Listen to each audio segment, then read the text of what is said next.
Hi, my name is Kelly Johnson. I'm an Indigenous frontline worker. I've been on the front lines for about 8 years or so. I moved to Toronto in 2010. I'm from my native reservation of Six Nations, which is just an hour outside of Hamilton. And I work currently at Thunder Woman Healing Lodge Society, which is a lodge that is geared toward Indigenous women coming out of incarceration. So we help them establish their place back in society. So that entails getting them connected with the lodge that we're building, so they can stay there. They can work on goals such as housing, income. We just help them navigate the system so that they're not left alone, and to prevent them from going back to the streets or back into incarceration. My grandparents, my father's mom and dad, were in residential schools at the Mohawk Institute in Brantford, Ontario, as well as his sister.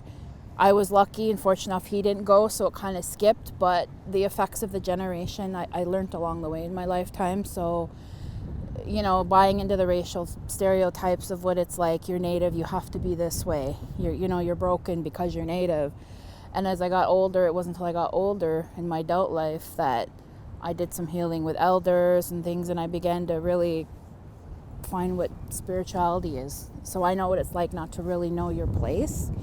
But that played a big part in me getting my life together from somebody with lived experience too, with, addiction, mental health.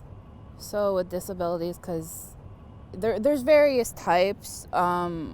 And again, I used to be one of the people, society teaches us disability. You think it's someone that's in a wheelchair with a walker, but not all disabilities are visible. It makes it hard for those individuals to, one, disclose to get the services that they need. I have had work with clients in the past that have had fetal alcohol syndrome. Again, it goes back to they get labeled stereotypical, right? You have anger issues, you're, again, alcoholic, but again, because colonization, if the mother did any type of drugs, it was an abusive relationship while they were pregnant, their mother was pregnant with them, they end up getting the effects too, right? And then, again, it's back in that constant cycle. But fetal alcohol syndrome is very big. I worked with a lot of clients who were born addicted to alcohol, meth. They didn't know if they were going to live as a child, and they suffered long-term. Some of them have suffered long-term effects. And not everyone on the street either has mental health or, disability of some sort, but majority of them do somehow. It's just a matter of how can they better work with their issues they're dealing with to better themselves and get over those barriers that they have faced. So I had one client in particular that I'll use an example, but I saw her when she moved to Toronto, and she was homeless. With the last few dollars she had in her pocket, she took a Greyhound bus from her reserve to Toronto, tried to get her life together. And again, her mother, her grandmother, all residential schools, family was all adopted out. She never knew her siblings. And she was on the street for a bit, went back to using her drug of choice, which was methadone. Ended up getting assaulted by a bunch of men. She ended up suffering severe pain for the rest of her life because of it. So I had to be very mindful, but in a good way, on her behalf in advocating for her, even when she went to the hospital to get treatment and the different doctors that she saw. I had to always, she's not on drugs, it was the typical, they didn't even have to say anything, you kind of knew where they were going, right?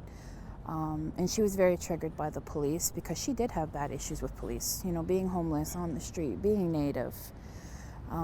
So she ended up turning her life around to a great deal.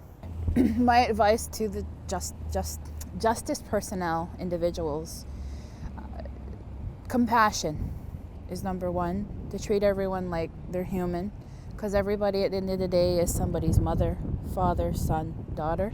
Everyone has a story to tell. We've all various in our lives faced trauma. People get into drugs, addiction, go on the street because something at some point happened to them.